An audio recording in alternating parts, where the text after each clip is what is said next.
ဟုတ်ပြီအားလုံးမင်္ဂလာနေ့နဲ့ခင်းလေးပါနော်ဒါကျွန်တော်တို့ဒီနေ့ခုနေနေတိုင်းဒါပန်းကတ်တဲ့ညီကိုမောင်နှမတွေပေါ့နော်ဒါလိုင်းဝါရှိကြတဲ့ညီကိုတွေတကယ်ချင်းတွေအားလုံးဒီနေ့ခုနေနေတိုင်းကျွန်တော်တို့လည်းလာရောက်ပြီးတော့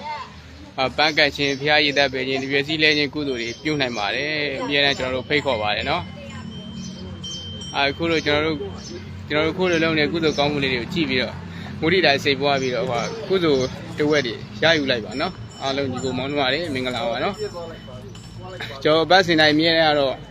တို့နတ်သမီးလေးတွေပဲအမြဲပေါ်တာပေါ့နော်ကျွန်တော်နတ်သားလေးတွေကတော့မနေ့ရှာနေယူနေရ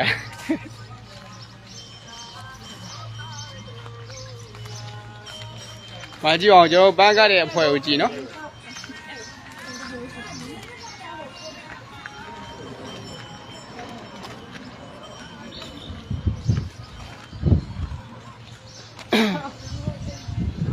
ညီလေး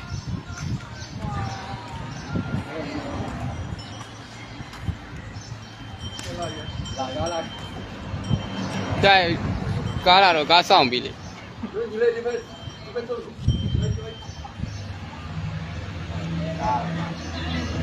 ရဖြည်းဖြည်းလေးပဲရှောက်တော့အခုတော့ကောင်းမလို့တာဆိုတော့ကားသမားတဲ့ဘုံကြီးရဲ့ကားသမားဆောင်ပေးရမှာငါတို့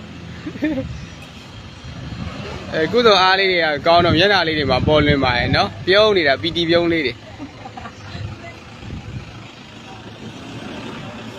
ဟုတ်ကဲ့ပါဒီလောက်ပါပဲเนาะကျွန်တော်လိုက်ရတော့ဖျားကန်းနဲ့ဝင်มาဖြစ်တဲ့အတွက်ကျွန်တော်ပန်းကတ်ဖို့အစီအစဉ်လုပ်အောင်ပါပေါ့နော်